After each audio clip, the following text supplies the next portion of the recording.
This episode of the e-commerce playbook is brought to you by Omnisend, the top-rated email and SMS marketing platform for online merchants.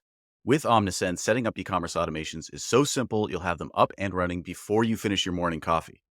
Plus, you can segment your customers based on their shopping habits and even dive into SMS or push notifications, all from one seamless dashboard. Omnisend isn't just another marketing tool, it's the secret weapon behind over 100,000 successful e-commerce brands. Whether it's crafting eye-catching emails or sending out timely texts, Omnisend helps you connect with your customers like never before. So don't wait. Your best campaigns are just a click away. Go to www.omnisend.com and start today. Hey folks, welcome to the e-commerce playbook podcast. I'm your host, Richard Gaffin, Director of Digital Product Strategy here at Comic Thread Collective. And joining me today, it's a new year, 2025, Taylor Holiday. He's going green, the jacket, the headphones, everything. Taylor, our CEO, has joined us. Taylor, what's going on, man? You know, there's a story behind that. This is the leftover effects of the intrusion, where it was a break-in in our office and some electronics were stolen, including my headphones and my microphone. So now I have a new microphone, and this corresponds, as I accidentally muted it. It corresponds so nicely. I've got my green shoe up here. It also ties into a thematic color scheme. Also, shout out to my guy, Jeremy Allen White, winning the Golden Globe last night for Best Actor in a television comedy series. So, just trying to just keep it interesting. There you go. Cool, man. Well, so actually I was going to ask this. What'd you do for the holidays? I was in bed for 11 days of the 14. It was brutal, man. My whole family, we got super sick. My wife didn't get out of bed on Christmas. It was just sucked. So we're here now. Wow, sorry to hear that, man. All right, well, hopefully 2025 will be better. Maybe a fewer days of sickness. I don't know. But what we wanted to talk about today was, I think last year around this time, we sort of did New Year's resolutions. But I think what we want to talk specifically is about kind of like one resolution for us, about a way that we're shifting our focus here at CTC, not necessarily completely away from finance, but towards thinking more about marketing and storytelling as kind of the unlock for 2025 and particularly for Q1. So Taylor, why don't you give us a little bit of background on what you've been thinking about as it pertains to brand and story and how that kind of relates to marketing this year? The last 12 months have been an extreme focus on one half of our system at CTC, I think, really. We think about the profit system as bringing together marketing and finance. And I really believe that the last 12 months I think we've led the way on that. I'm really proud of the work that we've done there. And it's going to continue to be a part of our system. But in many ways, I think that it's sort of a solved problem in some ways, in that we have established clear ways to think about that part of the business that we can bring to life. Great financial forecasting, clear media planning, marketing measurement, all these items that allow you to be clear on how your P&L should look, where the issues are, and how to plan for the future financially. And for many of our customers, that's come with cutting costs, increasing financial discipline, focus on contribution margin, all the sort of standard practices that CTC has been preaching for a while now. But the thing about just that side of the equation is that it doesn't actually, in focus, produce growth, right? It's a mechanism for management of expense primarily, and elimination of waste and focus. So the other side of that equation, the marketing piece, I've really tried to look hard at the kinds of brands that are winning in this moment. And this is really not necessarily novel to this period of time, but I think it's disproportionately true because so much of the behavior has been sucked into what I think is a really negative marketing behavioral set in our industry. I think that in the same way that there was negative financial behavior that sort of had woven its way into our industry, I think now the problem lies more on negative marketing behavior. And it really, to me, spawns out of a lack of marketing leadership in our industry, where someone can build together and take a cohesive brand narrative and translate it into the practical execution across all the mediums of D2C into a way that builds something compelling and interesting and brings it to life for customers in a way that connects to product, drives demand, and creates actual demand for a product and growth. And so I think the question to ask as we think about Q1 for your business is, absent the financial plan, the existence of that, what is the story that your business is going to tell this year? Mm. And how and what, and is that story awesome? Like, genuinely, do you get excited about the thought of telling it? Imagine you were to sit a stranger down across from you and tell them about the story your business is going to tell this year. Would it be an interesting story? Would it be one worth listening to? And could you communicate it in a narrative structure? Could you actually tell people what the story is going to be for the business this year? Mhm. And that, to me, at the highest level, connected to the financial goal, is actually something that I think should exist side by side to each other. What is the story? And then how does that show up in a business measurement impact? And that, when I think about the profit system at its like deepest ambitious level of where we want to take it, it's the unification of those things to bring together the marketing narrative that the business is going to tell that can show up in a spreadsheet, and then it can get translated into all sorts of mediums for the consumer. Yeah. Okay, so let's talk examples then, because I think this is an interesting direction to take in that you and I and all of us at CTC are kind of numbers people thinking about sort of the measurement of impact and that type of thing. But of course, the idea of brand story is a very difficult thing to quantify. So what we're saying is like success comes from this sort of more quality rather than quantity based metric, let's say. So let's maybe talk first about sort of the negative case, or rather like, what does it look like when this is going poorly and why is it Yeah. going so poorly right now?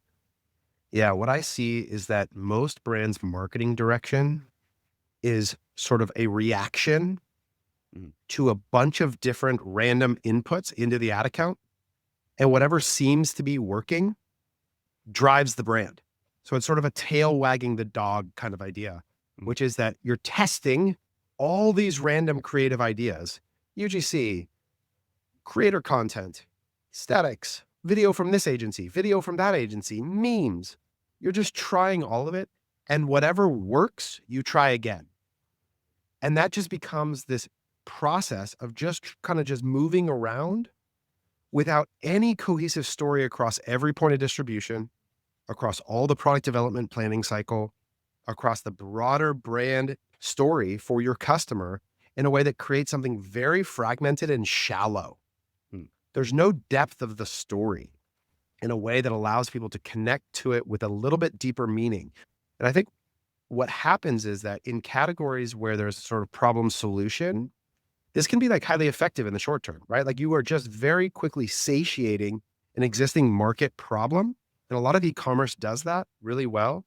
Oh, I have an issue with X, Y, and Z. My, shoes cause a problem in my arch. And here's the solution to that problem. And off you go.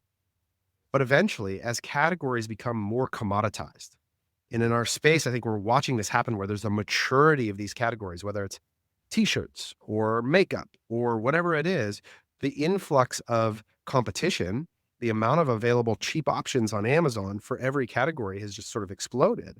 Mhm. So the question of why does your specific brand matter to people is a more important question than ever before. Mhm. And most people, when you're just playing this sort of like bottoms up game of like which ad worked best, it doesn't actually allow for any narrative development for the customer around your thing. Mhm. Yeah. So my next question was going to be, it's like, so what are the negative consequences of this type of behavior? And it sounds like essentially what it is that as the marketplace continues to be saturated, there's no longer the ultimate sort of like unique value proposition is your brand in a sense. And so this is really the next phase of this has to be an exercise in building brand story as a core differentiator, as opposed to simply, I don't know, this product does X and Y better. Something It's along to those lines. recognize the complexity of getting a story or idea embedded into your customer base and how many times you have to repeat it to build something meaningful and connected. And if every ad is constantly changing, because what I see is like you see this very short life of every ad. Like they fatigue very quickly and Mm. it's just try it again, try it again, try it again, try it again. And each time it could be slightly different in terms of the message, the hook, the angle, the Mhm. characters and the story. They all change so much that you've got to imagine it in some ways like a TV show I love this metaphor. Warren John, he uses this metaphor to talk about brands sometimes, to think about your business like a TV show. Where does it take place? Who are the characters? Why do people care? And if you think about that, how can you build connection to it so that people want to hear the next episode? They Mhm. want to read your next email. They want to see your next ad because there's a through line of something that they are connected to and care about. And so I think this requires a different thought about how we build creative. It actually begins with a commitment to an idea that is going to then be translated and distributed. And it's not that the idea can't be refined or that you can't iterate on it, but you don't abandon it, right? Mhm. You actually have to work to make it work. And you're committed to that idea. And it's usually because it's connected to a product that's been ordered with a set of inventory that's committed to it and a customer that you have in mind that you're connecting to and building surrounding connections with, whether that's through influencers or live events or other marketing efforts that actually till up the soil for the story to grow in and not just constantly be so shallow with it over and Mhm. over again. I think this is Yeah. really where we get to this idea that this is like a bigger marketing effort where the brand, whether everything that you do, your point of sale displays in retail, to the live events that you have, to the emails that you do, to the podcasts that you sponsor, to the influencers you work with, they all have a cohesive connection to it for Mhm. some way. There's an idea, a campaign that makes it so that it's all pulling on the same end of the rope. So the story is being reinforced at all these touch points by the business for the consumer. Yeah. And that really requires this, like, again, this connected plan that begins and doesn't just abandon itself for the next ad idea instantaneously on one negative feedback cycle of ad performance. Do you sell stuff online? If you do, you need Omnisend. Yes, that Omnisend. The powerful yet refreshingly intuitive email and SMS tool that helps you make 73 bucks for every dollar spent. The one that's so good, it's almost boring. Like watching steady lines go up and up and up. Just automate your email and SMS campaigns with Omnisend, set it up once, then sit back and watch the sales roll in while you snooze. Oh, are you still awake? Then give Omnisend a try and start getting sales so steady they'll definitely put you to sleep. Just go to www.omnisend.com or click the first link in the show notes. Okay. So I think it'd be helpful at this point then to talk about some examples of brands that are doing this well, particularly because I think that I'm sure everybody is asking the question right now of like, well, so how does creative volume and enablement work within this? And then how is something that's so abstract measured, all that type of thing. But let's talk example wise about like somebody's doing it right. Yeah, and I think I'm excited this week we're gonna be recording an episode with, I think, the brand that did it as well as anyone that we work with in Born Primitive. Um, and what I think I'm watching them do is sort of discover themselves, with this real commitment to a customer base that overlaps deeply and intimately with Bear, the founder, former Navy SEAL. They've developed a new line of product that was this tactical line. And so, in a connection, what's beautiful about that product category is it has such an obvious customer persona, right? And this is often, I think, the key to this is that people actually have an idea of who they're telling stories to, so they can Mhm. think about where they are, what they care about, what matters to them, in ways that they, in your, like you like to talk about, Richard, this idea that it creates a creative constraint for the brand to think about how to communicate itself.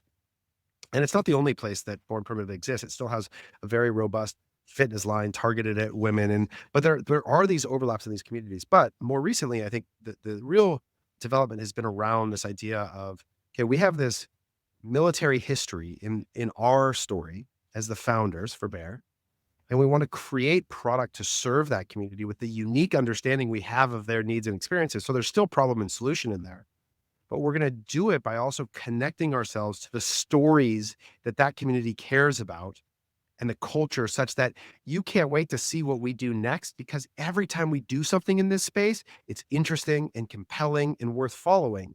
So two examples of that are, one, this where they connected themselves to the anniversary of the invasion of Normandy and D-Day and created this special shoe that celebrates that, the Operation Overlord 0630. There's a whole episode we did talking about that. Mm. And then they followed that up by, on Veterans Day in November, building out a campaign to pay off I think over $5 million of veteran medical debt by taking the proceeds of a promotion that they ran in November and giving them back to use to that community. And that got them onto Fox and Friends and a bunch of additional engagement. And so what you see is, okay, we have this product roadmap that includes shoes and tactical gear and alignment. That gives us a clear audience that we want to tell stories to. And we said, okay, what are the cultural moments that we could tap into? Okay, there's the anniversary of D-Day, there's Veterans Day. And then what could our story be alongside these things in a way that would make the community feel like we're serving them and we're connecting to them and we're caring about the same things they care about? And then we're going to introduce product to it and promotion and ways that incentivize purchase and demand in that moment. And all of a sudden, what you get is now we have the same ads that we're running in the Meta account, matches what's being told on the homepage, matches what's happening in a live event in person, matches what's happening on a PR basis on Fox News. Mhm. And all of a sudden, across the whole brand, emails, the organic social, what the influencers are talking about, who the influencers are, they're pulling on the same story. They're telling the same story. Mhm. And so its depth, its roots go deeper. They affect the customer more.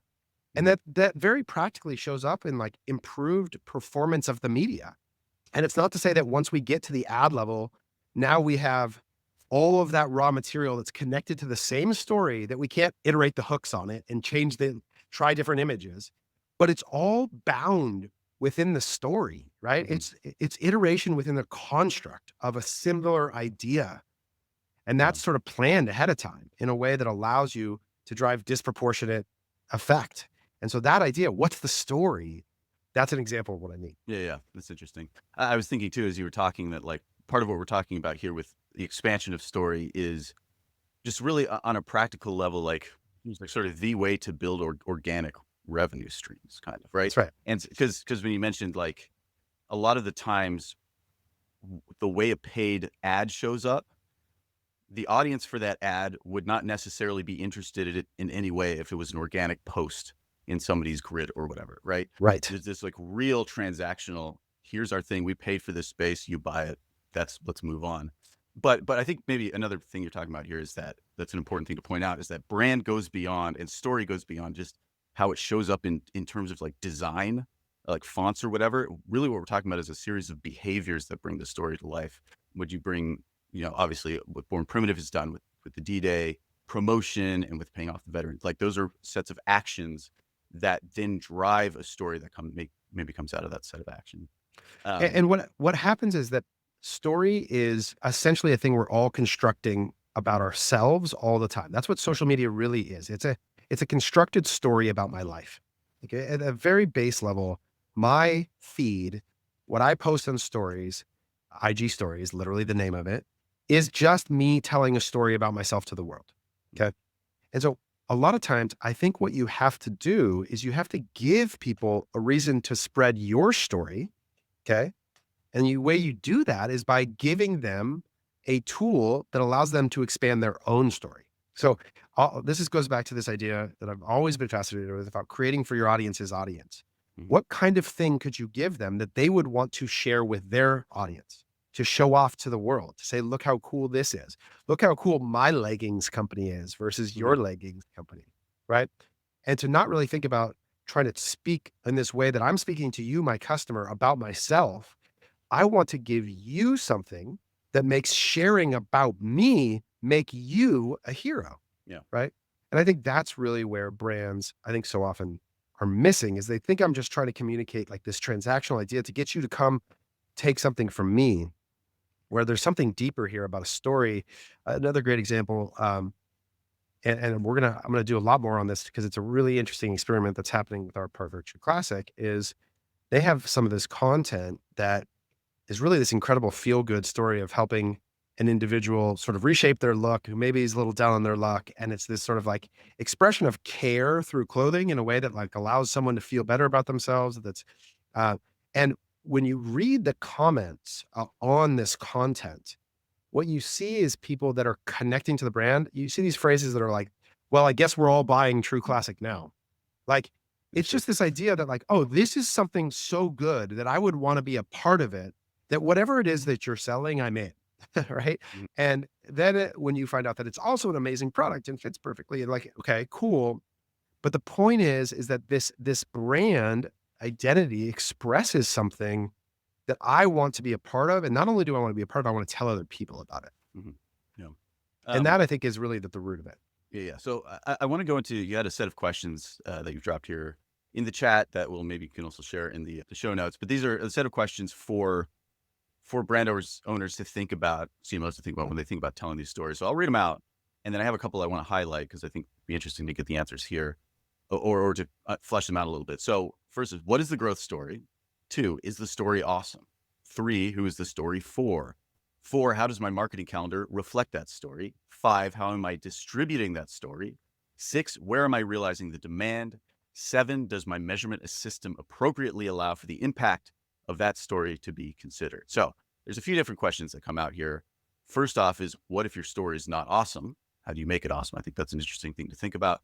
But then also, what does it look like to build a measurement system that allows you to consider the impact of something that is so sort of in the ether as a story? So maybe let's start with the first one. Is the story awesome? What if it's not? This at the very root level, I think, is the core job of every entrepreneur, founder, leader in the world. Like, period, full stop. This is it. This is the job. Make the story awesome. And it is an immense challenge. Yeah. There are lots of stories, and most of them are not awesome. The good news is, though, it doesn't have to, like, you don't get to try once, right? You can constantly refine your story. I'd say there's been various moments where, like, CTC's story has been more or less awesome at various points. Mhm. And your job is to constantly reimagine. But the key is, like, to subject yourselves to the scrutiny of sharing the story with people and to gauge the response.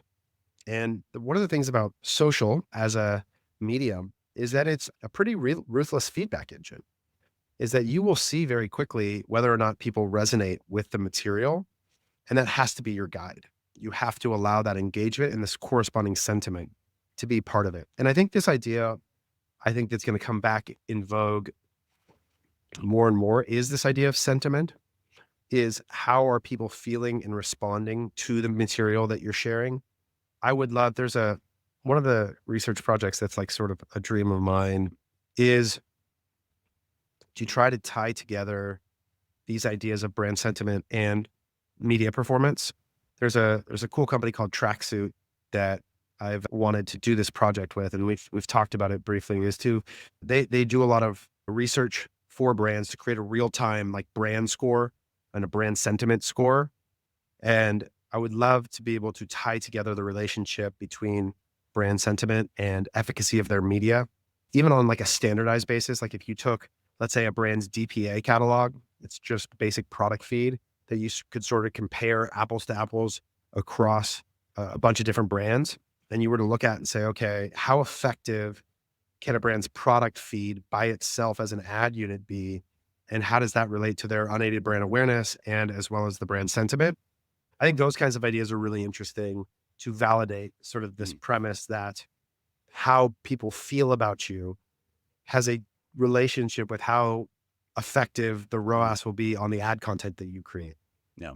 I guess maybe let's talk through the sort of middle couple of questions here, which is about, so we talked about creating an awesome story, then kind of jump to connecting story to data. But how about the idea of connecting story to behavior, I guess, which is Yeah. what the questions around marketing calendar and distribution are getting at. So can you maybe unpack those? Yeah. So you have to operationalize the story and then you have to ask yourself, like, is it showing up everywhere I need it to? So let's just take, an example. We used to do this every time I would create a Kalo marketing campaign where the first thing we'd do is like write the story. We would literally write it like a story. What's the theme? What do we want to communicate? Then we ask ourselves, okay, what is the form factor the story is going to take? Okay, we're going to make a brand video. We're going to make 17 shorts. We're going to do like, what is the actual structural? We're going to have these images. We're going to have these sets of influencers. We're going to have this live event. We're going to have, okay, these are all the places that we're going to exist, the actual assets that we're going to develop. Then the question is, okay, where am I going to distribute that? Okay, I'm going to have this many posts on my organic social account. we're going to have this many posts on influencers' social accounts on these days. Okay, we're going to have these ads on these channels. We're going to have this media buy on these podcasts. We're going to do this event in this person at this time. And you're going to look at it and you're going to go, okay, if I put my customer at the center of this map, this media map, am I saturating them with this story? Mhm. Are they going to encounter it from lots of different places in a way that's going to build its authority over time with them?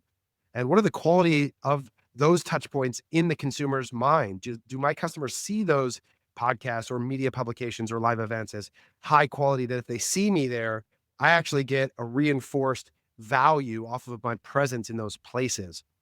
So this is like literally just marketing planning. And it's why we talk so much about the marketing calendar is that the story, okay, in the month of January, we're telling this story and it's Mhm. going to show up in all of these different places.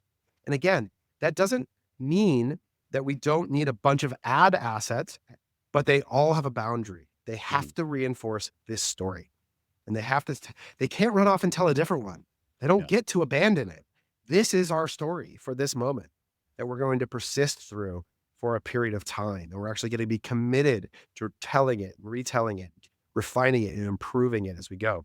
And then at the bottom of that, so that's like distribution of the story. It's literally like a map of all the places we're going to tell the story as a business. And then we should ask ourselves, is there anything missing? Is there any place, digital or physical, that people would love to see this story show up? Or if it showed up there, it would be really powerful. It Mhm. would make the story more effective. And could we get it told there? Could we get it to show up there somehow? And I think there's definitely ways to do that. Okay. So I want to get into defining what a story is, because I think that this can become very quickly become our story is me and my wife started this company and we're just regular folks like you. And you're trying to and the thought of figuring out how to distribute that in across a bunch of different mediums and to create sort of advertising and marketing material out of that becomes really difficult.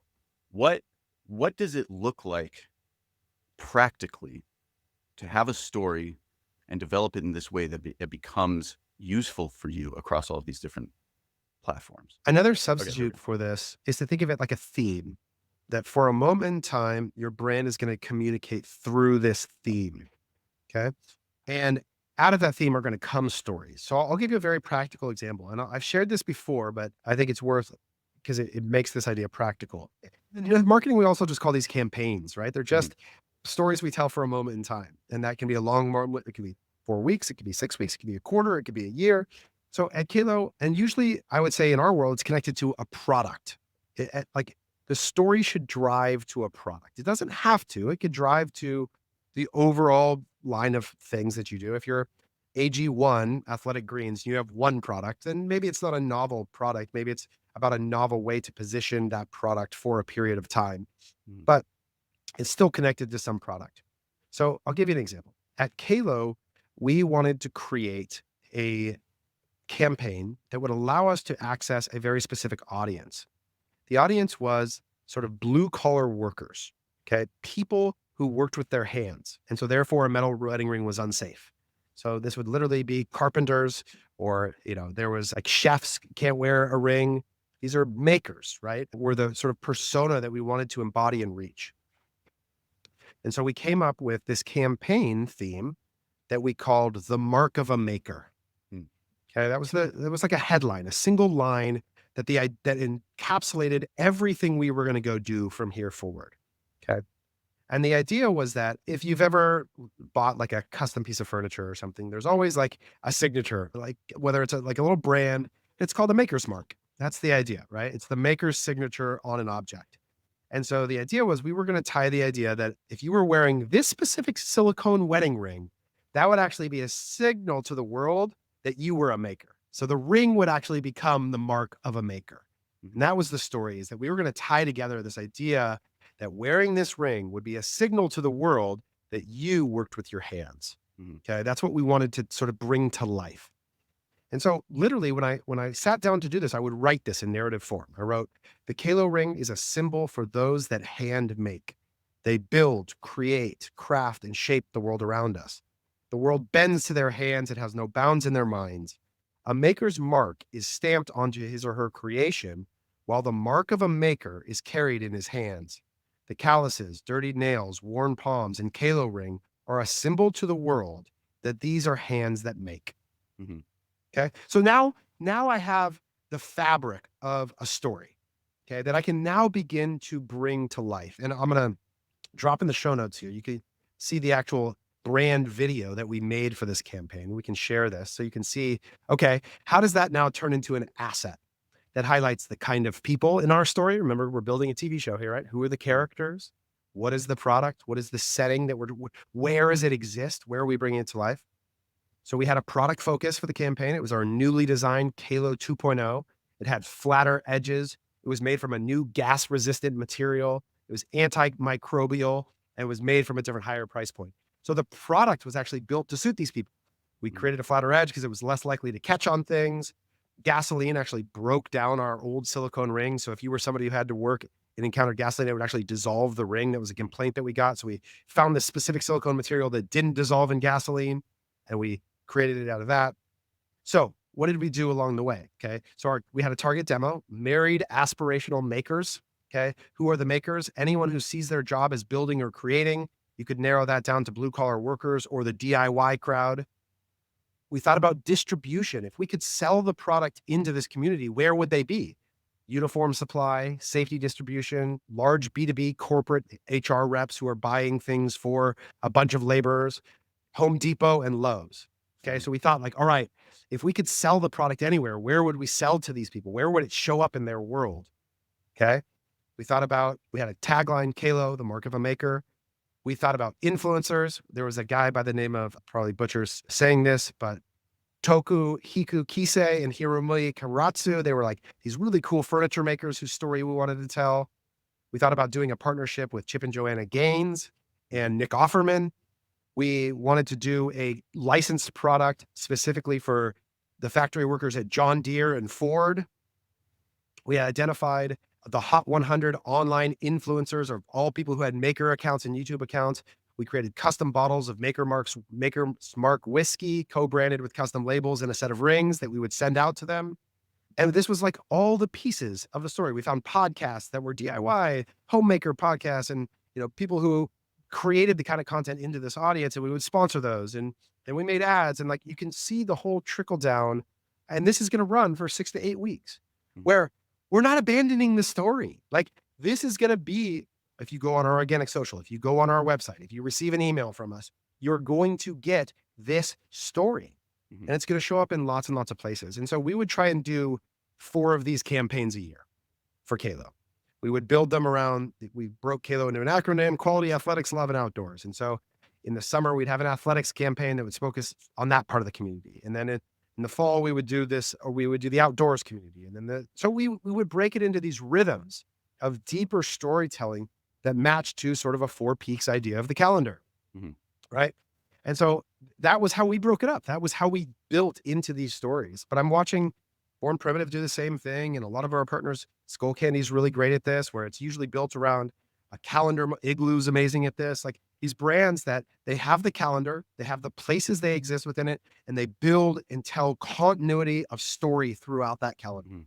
Yeah, I think what's so great about the Halo example is like how clearly it extends from the practical value proposition of the product, which is that basically allows you to wear a wedding ring in a more physical environment. It's more comfortable, but also it's safer.